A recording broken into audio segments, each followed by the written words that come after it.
بسم الله الرحمن الرحيم.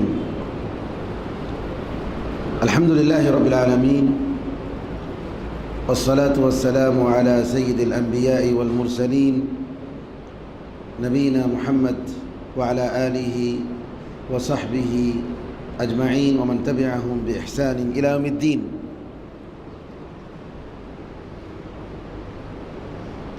ایمانیات کے تعلق سے تفصیل سے ہمارے درسوں میں باتیں آ چکی ہیں. ایک موضوع باقی ہے، انشاءاللہ کسی اور درس میں ہم اس کو کور کرنے کی کوشش کریں گے. وہ ہے قرآن اور اسماء حسنی. آج کا موضوع ہے قرآن اور صحابہ کرام رضی اللہ عنہم اجمعین. انبیاء کرام کی جماعت کے بعد دنیا میں اگر کوئی افضل جماعت گزری ہے، دنیا میں متقی اور پرہیزگار کوئی جماعت گزری ہے تو صحابہ کی جماعت ہے. نبی کریم صلی اللہ علیہ وسلم فرماتے ہیں: ما طلعت شمس ولا غربت افضل بعد النبیین والمرسلین افضل من ابی بکر وعمر. انبیاء کرام کے بعد، رسولوں کے بعد سورج کسی بھی شخص پر نہ طلوع ہوا اور نہ غروب ہوا جو ابو بکر اور عمر رضی اللہ عنہ سے افضل ہو. انسانوں میں سب سے پہلا مقام آتا ہے انبیاء کرام کا، انبیاء کے بعد مقام آتا ہے صحابہ کرام رضی اللہ عنہم اجمعین کا، نبی کریم صلی اللہ علیہ وسلم کے صحابہ کا. صحابہ کون ہیں؟ سب سے پہلے ہم اس کو معلوم کر لیتے ہیں. صحابی کس کو کہتے ہیں؟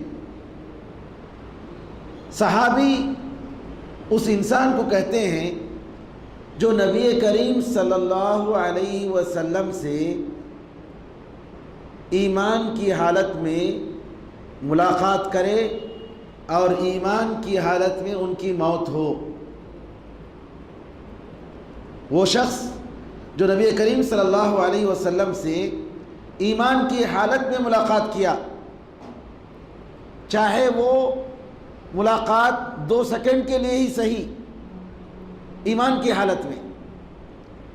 ابو جہل، ابو لہب یہ سب صحابہ میں نہیں ہیں، جبکہ نبی کریم صلی اللہ علیہ وسلم کو دیکھتے تھے، نبی کریم صلی اللہ علیہ وسلم کی باتوں کو سنتے تھے. کیوں؟ اس لیے کہ وہ ایمان نہیں لائے.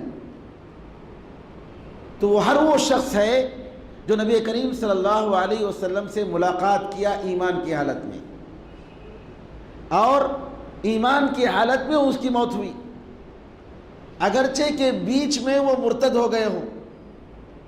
جیسا کہ عبداللہ ابن سعد ابن ابی سرح ایک صحابی ہیں رضی اللہ عنہ، اسلام لائے، پھر مرتد ہو گئے، پھر فتح مکہ کے موقع پر مسلمان ہو گئے، اور ایمان کی حالت میں، اسلام کی حالت میں ان کی موت ہوئی، تو صحابی میں شامل ہوں گے. صحابہ کی تعریف میں یہ نہیں کہ وہ شخص جس نے نبی کریم صلی اللہ علیہ وسلم کو دیکھا ایمان کی حالت میں، کیونکہ اگر ہم دیکھنے کی شرط لگائیں گے تو عبداللہ ابن ام مکتوم رضی اللہ تعالی عنہ جیسے صحابی جو نابینا تھے وہ اس تعریف میں نہیں آئیں گے. تو لہٰذا علماء نے تعریف میں یہ کہا کہ صحابہ کون ہیں؟ صحابہ وہ ہیں جنہوں نے نبی کریم صلی اللہ علیہ وسلم سے ایمان کی حالت میں ملاقات کی اور ایمان ہی کی حالت میں ان کی موت ہوئی. علامہ ابن حجر رحمۃ اللہ علیہ نے اس تعریف کو راجح قرار دیا ہے. صحابہ رضی اللہ عنہم اجمعین کا کیا مقام ہے؟ میرے بزرگوں، بھائیوں، بہنوں، صحابہ کی وہ جماعت جن کو اللہ تعالیٰ نے اور اس کے نبی کریم صلی اللہ علیہ وسلم نے جنت کی سرٹیفکیٹ دی، ان کے حق میں بہت ساری شہادتیں عطا فرمائیں. ہم انشاءاللہ تفصیل سے بتائیں گے صحابہ رضی اللہ عنہ اجمعین، کیونکہ یہ موضوع ایک ایسا موضوع ہے کہ آدمی اس موضوع میں بھٹک گیا تو سارے دین میں بھٹک جاتا ہے، کیونکہ صحابہ رضی اللہ عنہ اجمعین نے دین کو ہم تک پہنچایا۔ اگر یہ صحابہ رضی اللہ عنہ اجمعین ان کا ایمان نعوذ باللہ جیسا کہ بعض لوگ کہتے ہیں صحیح نہیں تھا، نعوذ باللہ انہوں نے دین کو صحیح طریقے سے نہیں سمجھا، اس کا نتیجہ یہ ہوگا کہ خود دین محفوظ نہیں رہا۔ دین کو نقل کرنے والے جب صحیح نہیں تھے، نبی کریم صلی اللہ علیہ وسلم کے سننے والے جب صحیح نہیں، تو اس کا مطلب یہ ہوا کہ نعوذ باللہ دین ہی صحیح شکل سے نہیں پہنچا۔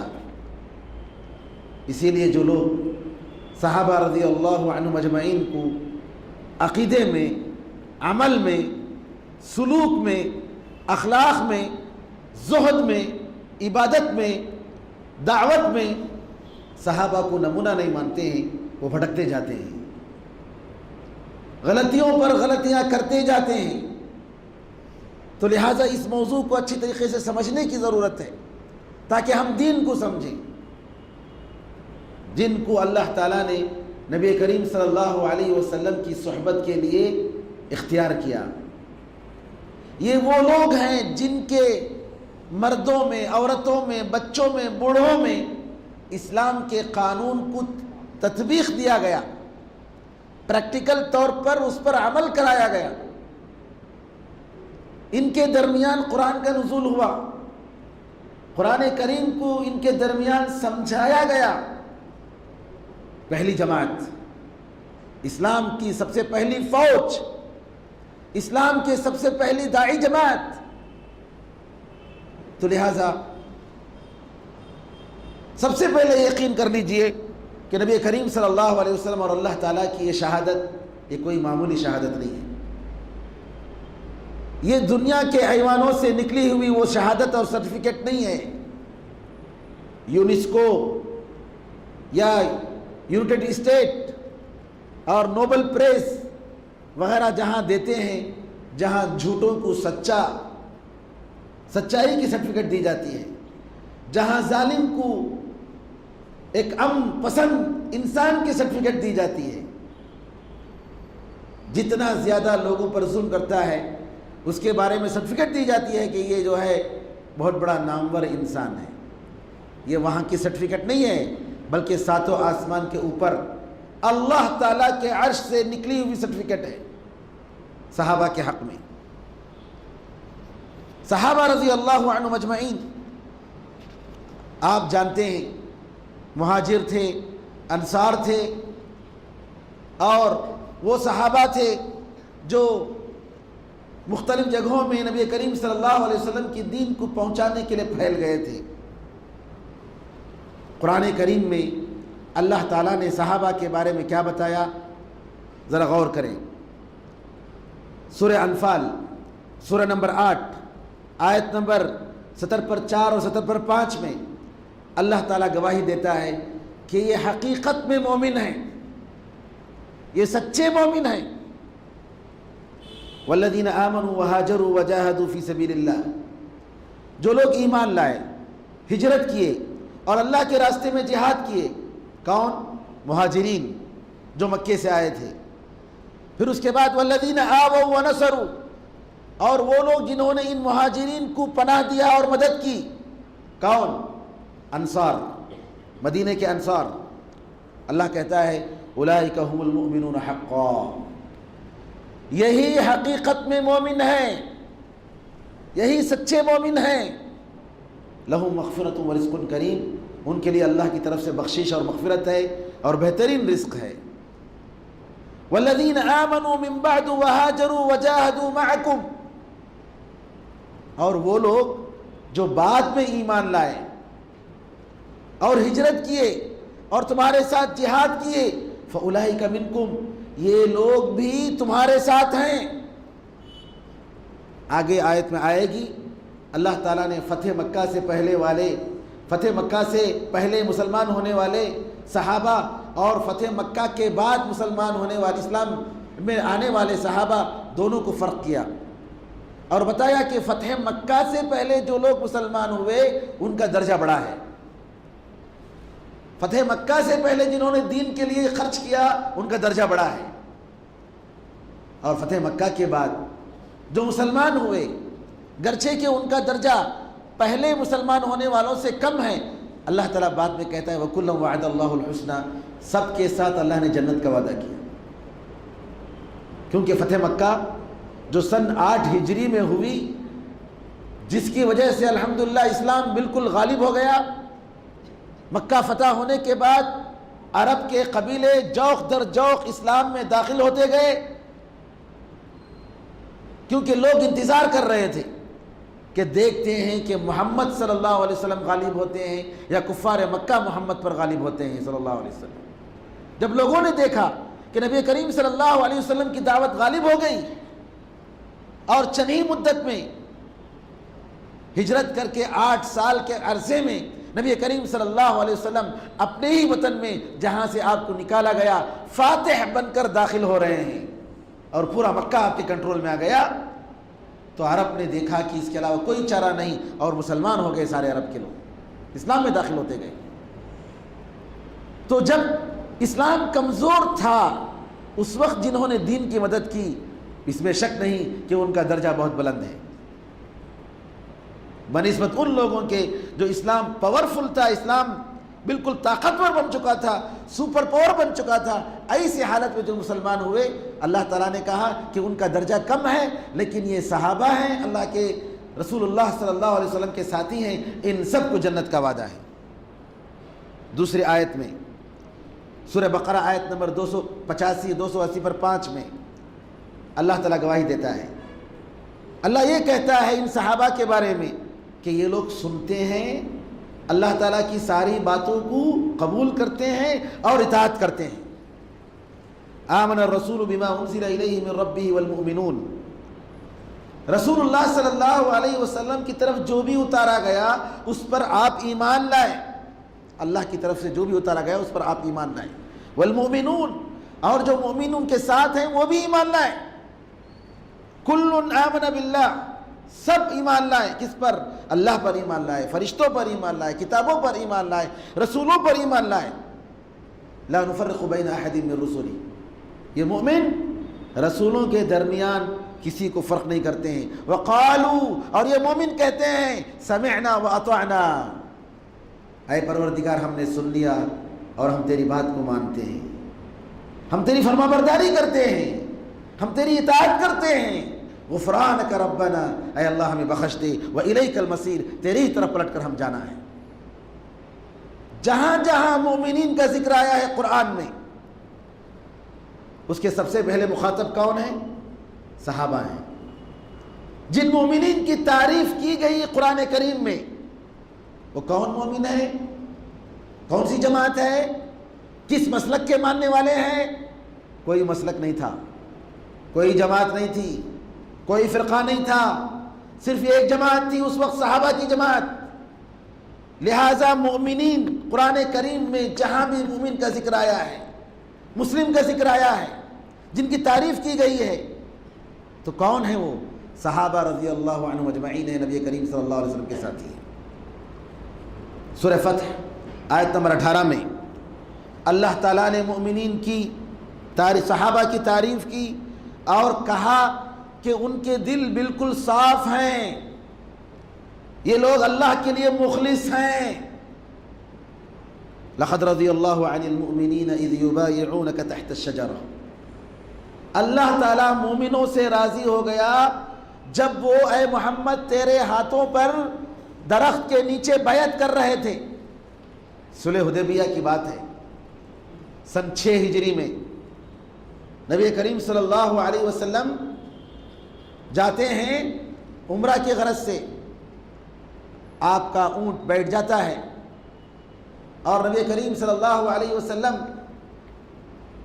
کفار مکہ سے صلح کے لیے بات چیت کرتے ہیں، عثمان رضی اللہ تعالیٰ عنہ کو بھیجتے ہیں، پتہ چلتا ہے، خبر پھیلتی ہے کہ عثمان رضی اللہ تعالیٰ عنہ کو قتل کر دیا گیا۔ نبی کریم صلی اللہ علیہ وسلم کو جیسے ہی یہ خبر ملتی ہے نبی کریم صلی اللہ علیہ وسلم صحابہ سے بیعت لیتے ہیں کہ اگر جنگ چھڑ گئی تو سارے کے سارے لوگ لڑیں گے. حالانکہ جنگ کے لیے نہیں آئے تھے، عمرے کے لیے آئے تھے، عمرے کے لیے آئے تھے. اور سب کے سب سارے کے سارے صحابہ نبی کریم صلی اللہ علیہ وسلم کے ہاتھ پر بیعت کیے تھے، سوائے یہ ایک منافق تھا جو لال اونٹ والا تھا، جس کے پاس لال اونٹ تھا. اس کے علاوہ سارے صحابہ نے بیعت کی نبی کریم صلی اللہ علیہ وسلم کے ہاتھوں پر کہ اگر جنگ چھڑ گئی تو ہم ضرور لڑیں گے اور بھاگیں گے نہیں. اس کو بیعت الرضوان کہا جاتا ہے. اللہ تعالیٰ نے اس کی طرف اشارہ کیا، کہا اللہ تعالیٰ ان مؤمنین سے راضی ہو گیا. فَعَلِمَ مَا فِي قُلُوبِهِمْ، اللہ تعالیٰ ان کے دلوں میں جو بات ہے وہ جان لیا. فَأَنزَلَ السَّكِينَةَ عَلَيْهِمْ، ان پر اللہ تعالیٰ نے سکینت کو طاری کیا. وَأَصَابَهُمْ فَتْحًا قَرِيبًا، اور بہت ہی قریب میں ایک فتح کو اللہ تعالیٰ نے ان کو نصیب فرمایا. کامیابی، فتح مکہ. تو یہ اللہ تعالیٰ نے جو گواہی دی مومنین سے راضی ہو گیا. یہ کس جماعت کے بارے میں ہے بھائی؟ آج ہم جماعتوں کے لیے لڑ رہے ہیں. کل حزب بما لدیہم فرحون. قرآن میں اللہ تعالیٰ نے یہود و نصارہ کے بارے میں جو کہا کہ ہر جماعت اس کے پاس جو ہے اس سے خوش ہے، اس پر اترا رہی ہے اور کہتی ہے کہ ہم حق پر ہیں. یہاں کس جماعت کے بارے میں اللہ نے گواہی دی کہ اللہ ان سے راضی ہو گیا؟ حدیثوں میں آتا ہے کہ بیعت الرضوان، درخت کے نیچے جس نے بیعت کی ان میں سے کوئی بھی دوزخ میں نہیں جائے گا، سب کے سب جنت میں جائیں گے. سورہ احزاب آیت نمبر 23 میں اللہ کہتا ہے من المؤمنین رجال صدقوا ما عاهدوا اللہ علیہ. مومنوں میں سے کچھ مرد ایسے ہیں، کچھ لوگ ایسے ہیں، صدقوا ما عاهدوا اللہ علیہ، اللہ تعالیٰ کے ساتھ انہوں نے جو اگریمنٹ کیا، جو وعدہ کیا، اس کو سچ کر کے بتایا. فَمِنْهُمْ مَنْ قَضَى نَحْبَهُ، ان میں سے وہ ہیں جن کی زندگی ختم ہو چکی، مر گئے. وَمِنْهُمْ مَنْ يَنْتَظِرُ، اور ان میں سے جو کچھ ہیں ایسے جو انتظار کر رہے ہیں کہ اللہ کے راستے میں ہم شہید ہو جائیں. وَمَا بَدَّلُوا تَبْدِيلًا، ان میں کسی قسم کی تبدیلی نہیں آئی. صحابہ کے بارے میں اللہ گواہی دے رہا ہے، اللہ ان سے راضی ہو گیا اور وہ اللہ سے راضی ہو گئے. اللہ کہہ رہا ہے کہ انہوں نے کچھ بھی نہیں بدلا، وہ اپنے دین پر باقی ہیں. یہ صحابہ کی خصوصیت میرے بھائیوں. نبی کریم صلی اللہ علیہ وسلم کے زمانے میں صحابہ جس حالت میں تھے، جو وعدہ کیا تھا وہی وعدے پر نبی کریم صلی اللہ علیہ وسلم کی وفات کے بعد بھی وہ قائم تھے. حکیم ابن حزام رضی اللہ عنہ نبی کریم صلی اللہ علیہ وسلم کے پاس آتے ہیں، آ کر کہتے ہیں اللہ کے رسول، اللہ نے آپ کو جو دولت دی ہے اس میں سے دیجئے. نبی کریم صلی اللہ علیہ وسلم کہتے ہیں یہ مال دیکھنے میں بڑا اچھا ہے جی، دیکھنے میں بڑا پر رونق ہے، لیکن ایک صحت مند تندرست آدمی کے لیے مانگنا جائز نہیں ہے، مناسب نہیں ہے، مانگنا نہیں چاہیے. نبی کریم صلی اللہ علیہ وسلم سے حکیم ابن حزام نے اس وقت وعدہ کیا، اللہ کے رسول میں آپ سے وعدہ کرتا ہوں کہ میں آپ کے بعد کسی سے میں نہیں مانگوں گا، کسی سے نہیں مانگوں گا، کسی سے نہیں لوں گا، کسی کا پیسہ میں اس کے پیسے میں سے کم نہیں کروں گا. صحابہ کہتے ہیں ابوبکر رضی اللہ عنہ کے زمانے میں، عمر رضی اللہ عنہ کے زمانے میں جو مسلمانوں کو جو پیسہ عطیہ جو حکومت سے ملتا تھا صحابہ دیتے تھے. ابوبکر عمر رضی اللہ تعالیٰ عنہ جو بھی ٹیکس کا مال آتا، اس ٹیکس کے مال یا غنیمت کے مال کو صحابہ میں تقسیم کرتے. حکیم ابن حزام رضی اللہ عنہ کو بلاتے ان کا حصہ لینے کے لیے. حکیم ابن حزام کہتے کہ نہیں، میں نہیں آتا، مجھے ضرورت نہیں ہے، مجھے ضرورت نہیں ہے. ان کے بارے میں یہاں تک آتا ہے کہ اگر وہ گھوڑے پر سوار ہو جائیں یا اونٹ پر بیٹھ جائیں اور ان کا کوڑا نیچے گر جائے، کسی سے نہیں کہتے ذرا کوڑا اٹھا کر دیو بھائی، نہیں، خود اترتے اور اٹھاتے. یہاں تک کیوں نبی کریم صلی اللہ علیہ وسلم کے ساتھ میں نے وعدہ کیا. وما بدلوا تبدیلا. اللہ کہہ رہا ہے صحابہ کے بارے میں انہوں نے کچھ بھی نہیں بدلا. جو حالت نبی کریم صلی اللہ علیہ وسلم کے زمانے میں تھی، جو ایمان تھا وہی جو ہے اس کے بعد بھی رہا. عبداللہ بن عمرو بن العاص رضی اللہ تعالیٰ عنہما اپنی ایک لڑکی سے شادی کرتے ہیں، قریش کی بڑی شریف لڑکی. ان کے باپ کہتے ہیں چند دنوں کے بعد مل کر میرے بیٹے کو تم نے کیسے پایا؟ اپنی بہو سے پوچھتے ہیں. بہو کہتی ہے بڑے نیک آدمی ہیں، رات بھر نماز پڑھتے رہتے ہیں اور دن بھر روزہ رکھتے رہتے ہیں، کبھی پردہ نہیں ہٹایا انہوں نے. باپ کو بڑا غصہ آیا. عمرو بن العاص رضی اللہ تعالیٰ عنہ کو گئے نبی کریم صلی اللہ علیہ وسلم کے دربار میں، کہا میں نے اس شخص کی، میرے بیٹے کی شادی ایک شریف عورت سے کی، لیکن دیکھیے اس کے بارے میں یہ سن رہا ہوں کہ شادی ہو کر اتنا عرصہ گزر چکا ہے، اور جب میں اپنی بہو سے پوچھتا ہوں تو بہو کہتی ہے کہ رات بھر نماز پڑھتے ہیں اور دن بھر روزہ رکھتے ہیں. نبی کریم صلی اللہ علیہ وسلم بلاتے ہیں اور عبداللہ ابن عمرو بن العاص رضی اللہ عنہما سے کہتے ہیں کیا بات ہے، میں نے تمہارے بارے میں سنا. کہا ہاں اللہ کے رسول. کہا قرآن کیسے پڑھتے ہو؟ کہا روزانہ قرآن ختم کرتا ہوں، روزانہ قرآن ختم کرتا ہوں. اللہ اکبر. نماز رات بھر نماز پڑھتا ہوں، روزانہ روزہ. نبی کریم صلی اللہ علیہ وسلم نے کہا ارے جو سال بھر روزہ رکھتا ہے اس نے روزہ نہیں رکھا.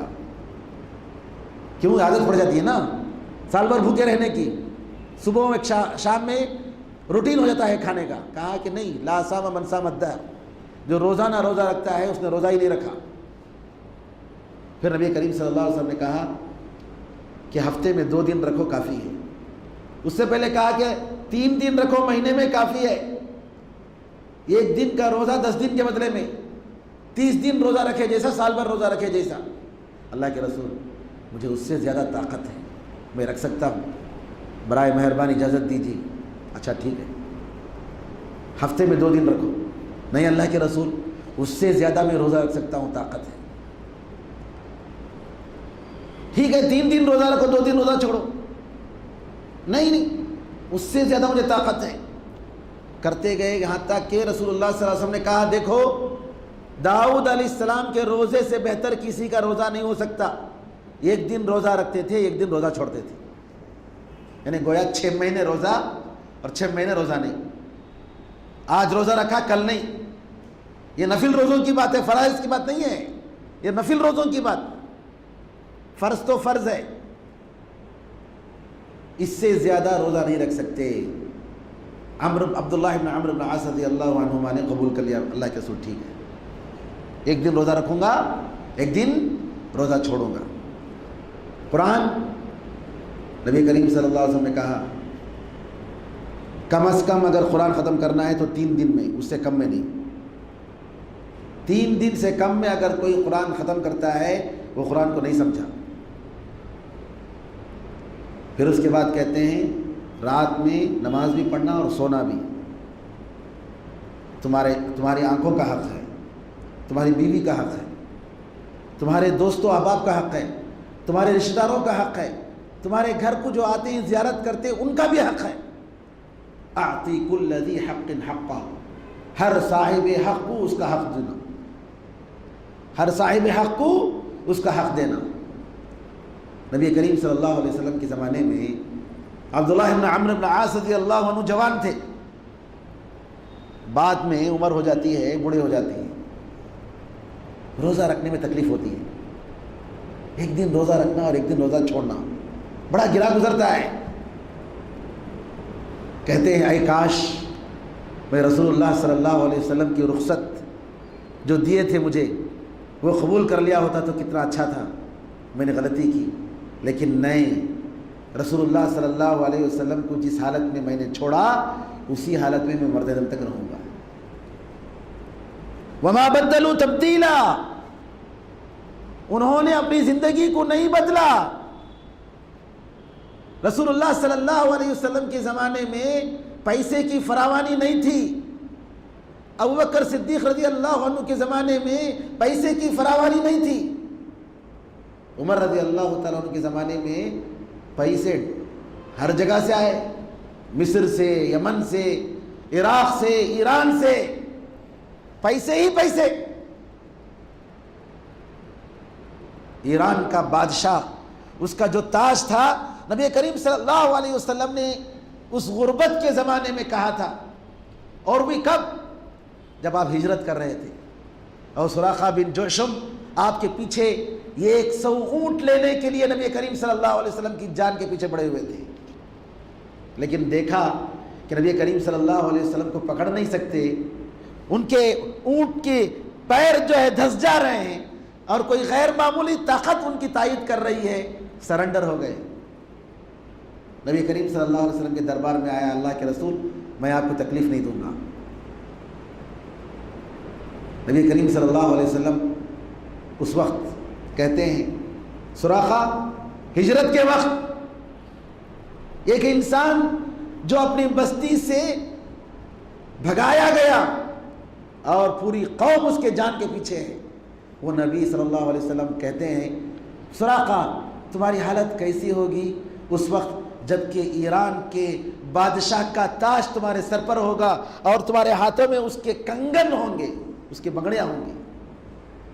عمر رضی اللہ عنہ کے زمانے میں نبی کریم صلی اللہ علیہ وسلم کا وہ پورا جملہ مکمل ہوا، سچ ہوا، تاج آتا ہے۔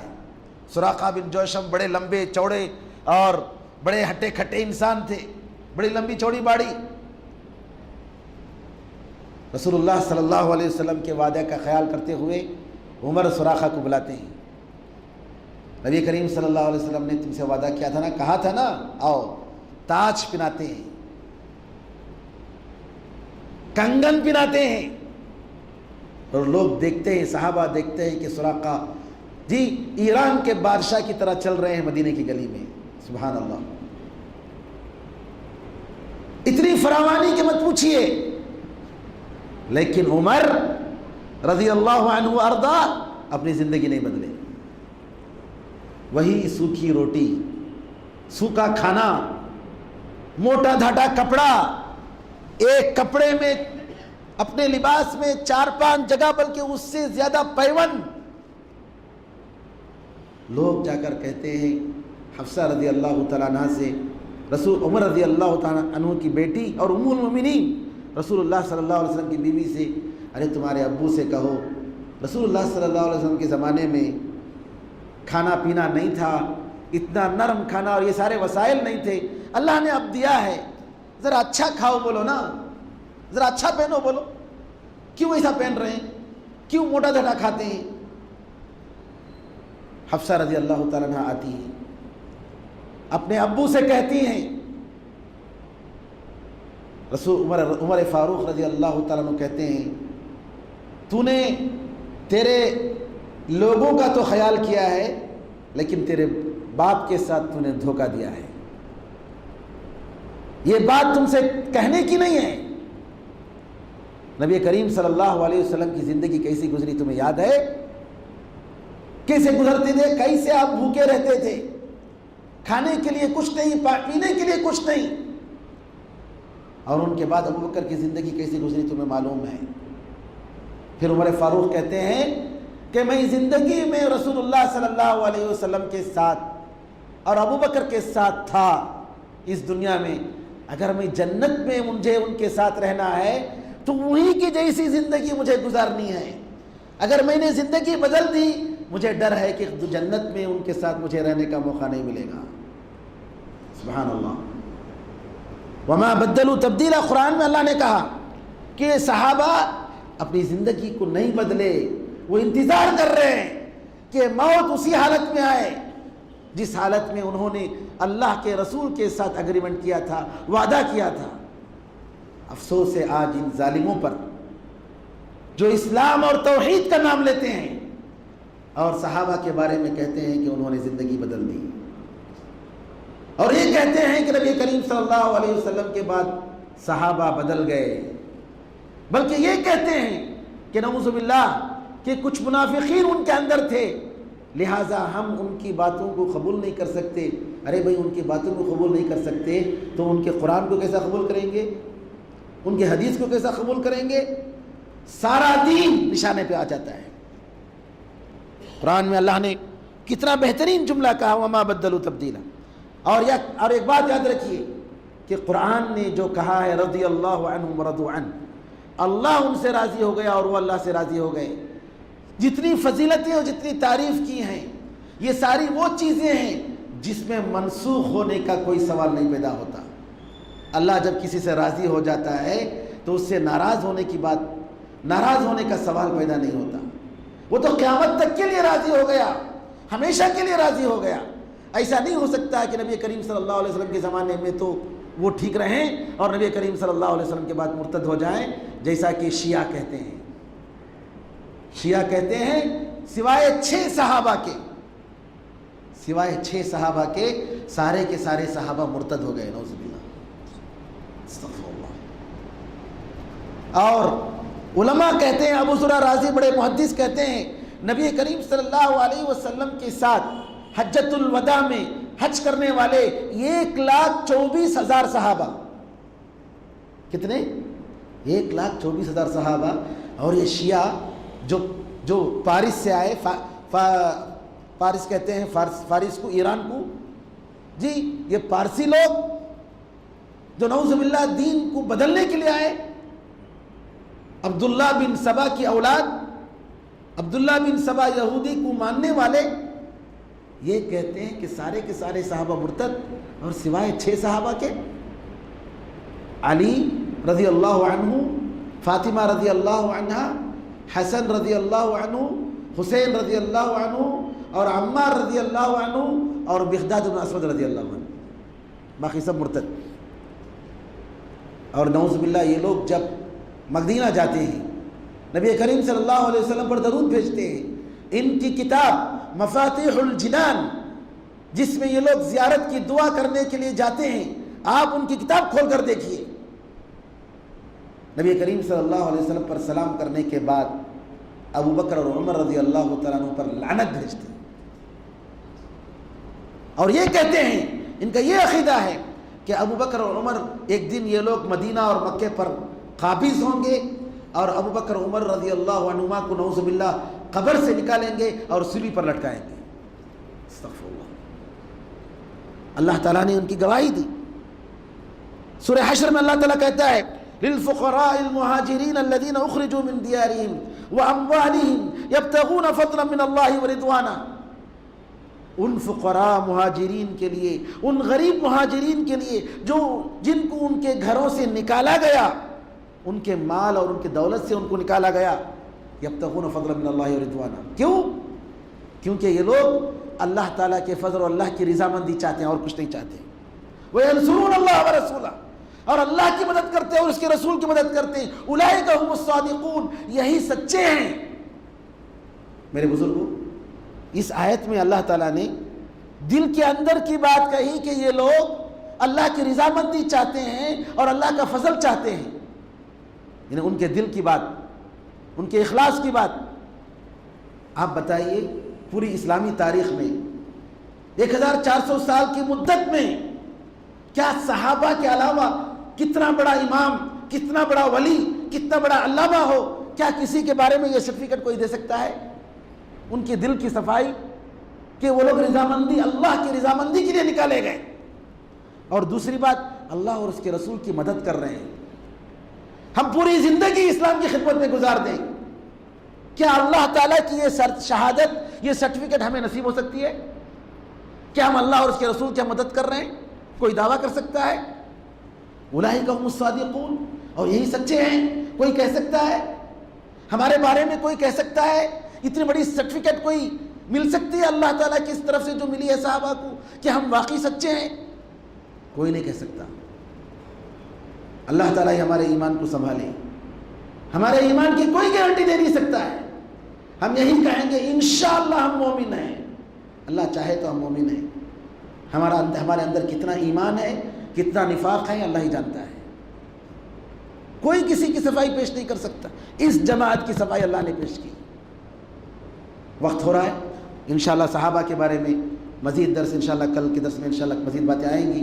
اللہ تعالیٰ سے دعا ہے کہ اللہ تعالیٰ ہمیں اور آپ کو ان صحابہ رضی اللہ عنہ اجمعین کی محبت عطا فرمائے، ان کے راستے پر چل کر نبی کریم صلی اللہ علیہ وسلم اور ان صحابہ اکرام رضی اللہ عنہ اجمعین کے ساتھ میدان محشر میں ہم سب کو جمع ہونے کی اللہ تعالیٰ توفیق عطا فرمائے۔ آمین ارحم الراحمین، والحمد للہ رب العالمین، وصلی اللہ وسلم علی نبینا محمد وعلی آلہ وصحبہ اجمعین۔ السلام علیکم ورحمۃ اللہ وبرکاتہ۔